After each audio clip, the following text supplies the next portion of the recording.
Hey everyone, welcome back to the channel. If you're new here, make sure to hit subscribe so you never miss the new stories we share. Let's begin. The envelope sat on my desk like a threat, crisp white paper, my name typed in bold, and beneath it the words that made my stomach drop: termination of employment, effective immediately. I remember staring at those words, reading them again and again, like somehow the letters might rearrange themselves into something less devastating. My name is Clara Bennett. I'm 28 years old, and on December 1st of last year, I lost everything I thought I had. The marketing firm where I'd worked for 5 years was downsizing, corporate restructuring, they called it. Just business, they said, nothing personal. But it felt personal. It felt like the universe had looked down at my life, seen me barely holding it together, and decided to kick the legs out from under me. I walked out of that building in Chicago carrying a cardboard box, my coffee mug, a photo of my mother, a small plant named Gerald that I'd kept alive for 3 years against all odds. The December wind cut through my coat like it had something to prove. I stood on Michigan Avenue watching people rush past me, shopping bags swinging, Christmas lights twinkling, everyone moving forward while I stood frozen, wondering how I'd pay rent, how I'd buy groceries, how I'd face another holiday season alone. My phone buzzed. I almost ignored it, almost let it ring out, but something made me answer. Clara Bennett? A woman's voice, crisp, professional, unfamiliar, speaking. My name is Patricia Holloway. I'm the personal assistant to William Ashford. I'm calling about a temporary position. I blinked. The name William Ashford meant nothing to me, but the word position meant everything. I'm listening. Mr. Ashford requires a companion for the holiday season, someone to assist with correspondence, help manage his estate during the Christmas preparations, and provide general company. The position runs through December 26th. Room and board included, compensation is generous. She named a figure that made me grip the phone tighter. Where? I asked. Lake Geneva, Wisconsin, Mr. Ashford's estate on the water. A car will collect you tomorrow morning if you're interested. I should have asked more questions, should have wondered why a wealthy businessman needed a stranger to spend Christmas with him, should have listened to the small voice in my head whispering that this felt unusual. But I was desperate, and desperation makes you brave in dangerous ways. I'll be ready, I said. The drive from Chicago to Lake Geneva took 90 minutes. I watched the city fade into suburbs, suburbs fade into farmland, farmland fade into snow-covered trees standing silent like witnesses to something I didn't yet understand. The driver barely spoke.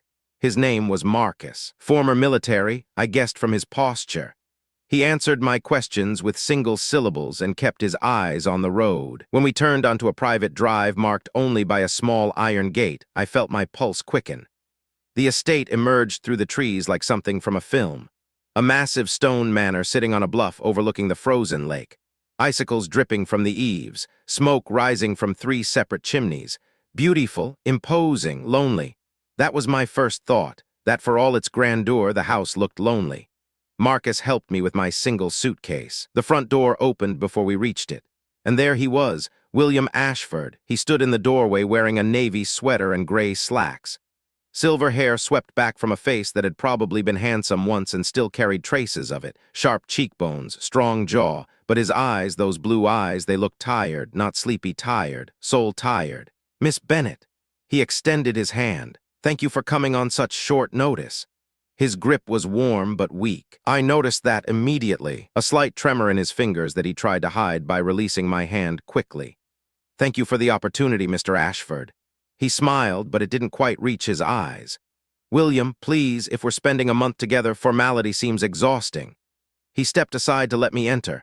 The foyer took my breath away. Marble floors, a sweeping staircase, a Christmas tree that must have been 15 feet tall, decorated with gold ornaments and white lights. But despite the decorations, despite the crackling fire I could see in the distant living room, the house felt cold. Not temperature cold, emotional cold, like warmth had once lived here and left. Patricia will show you to your room, William said. Dinner's at 7, I hope you're hungry. He walked away before I could respond, slow steps, careful steps, like each one cost him something. Patricia appeared at my elbow, a woman in her 60s with silver-streaked hair and kind eyes that seemed to carry secrets.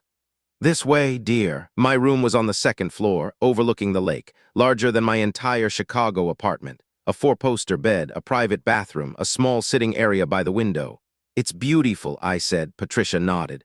Mr. Ashford wanted you comfortable. I turned to her. Can I ask you something? You may ask. Whether I answer depends on the question. Why am I here, really? Patricia's expression flickered. Something passed across her face, some emotion I couldn't name, before she smoothed it away. Mr. Ashford's wife passed away 3 years ago. His daughter lives in Seattle and, well, they've had difficulties. He spent the last 2 Christmases alone. This year he decided he wanted company. So I'm what, a hired friend? You're whatever you choose to be, Miss Bennet. She paused at the door, but I'd suggest being observant. Mr. Ashford is a proud man. He won't ask for what he needs. You'll have to notice it yourself. She left before I could ask what that meant. Dinner that first night was awkward. We sat at a dining table meant for 20, the 2 of us positioned at one end like survivors on a lifeboat.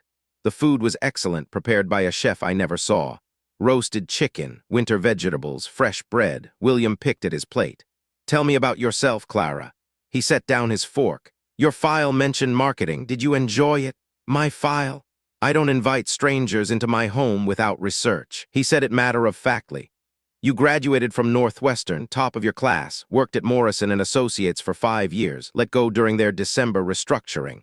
No family in Chicago, parents deceased, no siblings. He knew everything, and somehow hearing my life reduced to bullet points hurt more than I expected. I'm sorry, he said, reading my expression. That was clinical. I've forgotten how to have normal conversations. My wife used to say, I related to people like they were business proposals. What did she suggest instead? Asking questions and actually listening to the answers. He almost smiled. Margaret was good at that, I was not. What happened to her? The question slipped out before I could stop it, but William didn't seem offended. Cancer, he said quietly. She fought it for 2 years. I threw everything I had at it, every specialist, every treatment, every experimental therapy money could buy. He paused, and none of it mattered. She died anyway. The days that followed settled into a quiet rhythm. Mornings, I'd find William in his study, surrounded by books and old photographs. He'd give me small tasks, responding to charity correspondence, helping organize his late wife's foundation paperwork, sometimes just sitting with him while he read. Afternoons, we'd take slow walks along the lake shore. His breath would fog in the cold air. Mine, too. We'd talk about nothing important. Sometimes we wouldn't talk at all. Evenings were for dinner and stories. William had lived an extraordinary life. He'd built his shipping company from nothing. Started with 1 truck and a dream, he told me, and turned it into an empire. He traveled the world, met presidents, dined with royalty, but he always circled back to Margaret. Margaret laughing at a joke he couldn't remember. Margaret dancing in the kitchen. Margaret holding their daughter's hand on the first day of school. He loved her still. That was obvious, and her absence had hollowed out something essential in him. On the 5th night, I couldn't sleep. 3 in the morning, the house silent, the lake gleaming silver under a full moon. I wrapped myself in a robe and crept downstairs for tea. That's when I heard it, a sound coming from William's study, low, pained, like an animal wounded. I followed the sound. The study door was ajar. Light spilled through the crack, and through that crack I saw something I wasn't meant to see. William sat hunched in his leather chair, his body shaking, one hand pressed to his chest, the other gripping the armrest so tightly his knuckles had gone white. On the desk before him lay a collection of orange pill bottles, a folder of medical documents, and a letter with a hospital letterhead I could just make out. Oncology department. My heart stopped. I must have made a sound because William's head snapped up. Our eyes met through the crack. His were wet, red-rimmed, terrified, not terrified of the pain, terrified of being seen. Clara. His voice came out ragged. I didn't realize you were awake. I pushed the door open fully. How bad is it? He closed his eyes. You shouldn't have seen this, but I did.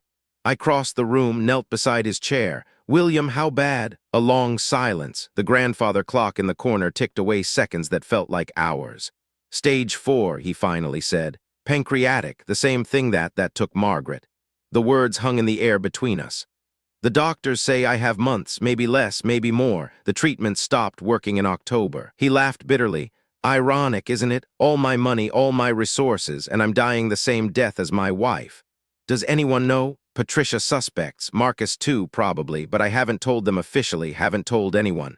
He looked at me. You're the first person I've said it out loud to. Why haven't you told your daughter? His face crumpled, and in that moment the powerful businessman disappeared. In his place sat a frightened old man facing the end of everything. Because she'd come, he whispered.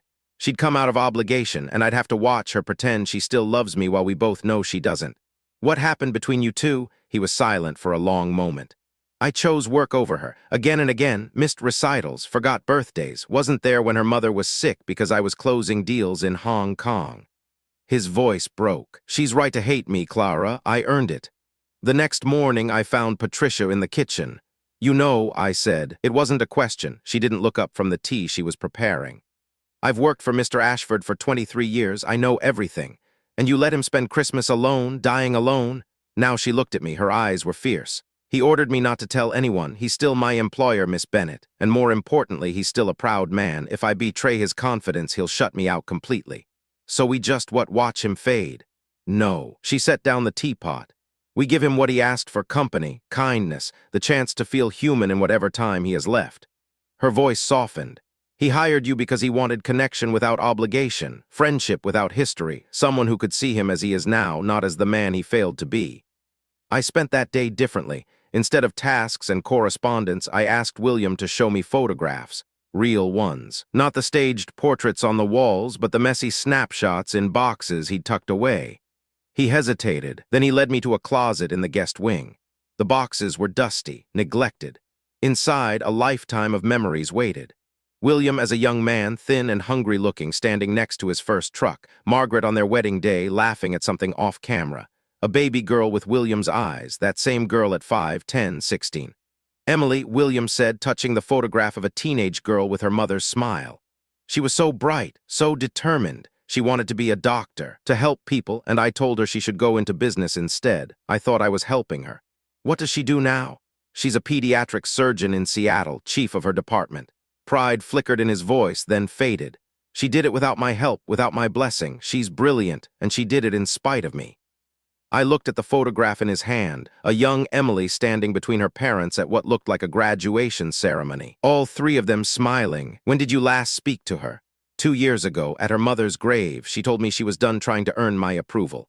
He set the photo down. She said I'd spent her whole life looking through her, never at her, that I'd loved my work more than I ever loved her.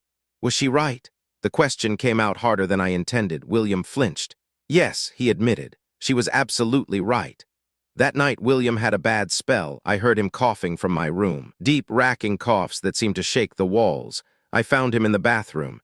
He'd collapsed against the sink, too weak to stand, blood on his lips. Don't, he gasped when I moved to call for help. Please, I can't go to a hospital. William, I need to die in my own home. The outburst cost him. He slumped further. Please, Clara, let me have this. Let me choose how it ends. I helped him to bed, sat with him while his breathing steadied, held his hand when the trembling wouldn't stop. I'm scared, he whispered in the dark. I've never admitted that, but I'm so scared. Of dying alone, of dying without making it right. A tear slipped down his weathered cheek. I should call Emily, I know I should, but what would I even say? I'm sorry for being a terrible father, please forgive me before I die. Maybe you start by just telling her the truth. Christmas Eve arrived wrapped in fresh snow. The estate had never looked more beautiful. Patricia had outdone herself with decorations.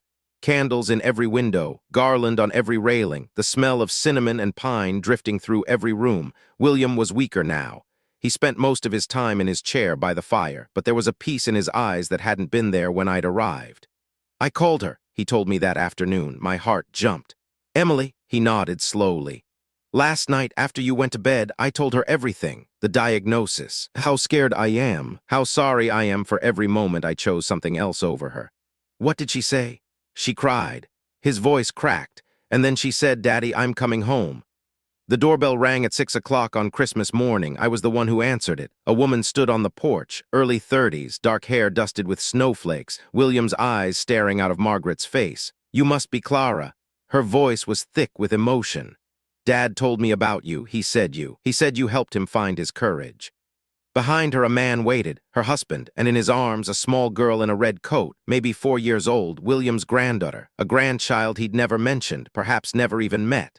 Emily stepped inside, saw her father waiting in the living room doorway. They looked at each other across 20 years of silence, 20 years of hurt, 20 years of stubborn pride and missed opportunities. William spoke first, his voice barely a whisper. Emmy, you came. She crossed the room, took his hands, and then she broke. I'm here, Dad, I'm here, and I'm not leaving. I watched them embrace, watched a lifetime of damage begin to mend, watched the little girl in the red coat toddle over and tug on her grandfather's sleeve. "Are you Grandpa?" she asked. William looked down at her, and for the first time since I'd met him, he smiled, a real smile, the kind that starts in your soul and works its way out. "Yes, sweetheart, I'm your grandpa." He died on February 3rd, peacefully in his bed, with Emily holding one hand and his granddaughter asleep in his lap. I'd stayed through January, helped with arrangements, became something like family. At the funeral, Emily found me standing by the lake. The ice was starting to thaw. "He left you something," she said, pressing an envelope into my hands. "He wrote it the day after Christmas." I opened it later, alone. The letter was short. "Clara, you gave me the greatest gift I've ever received. You showed me it wasn't too late, that it's never too late to tell the people we love what they mean to us. Thank you for staying through Christmas. Thank you for not letting me die a coward. I hope you find the family you deserve. The world needs people like you, people who notice, people who care, people who stay." He'd included a check, enough to start over, enough to be free, but it was the last line that broke me. "Live the life I was too afraid to live, and know that somewhere, somehow, a lonely old man is grateful you answered the phone." Thanks for watching. Subscribe and visit the channel for more real-life stories.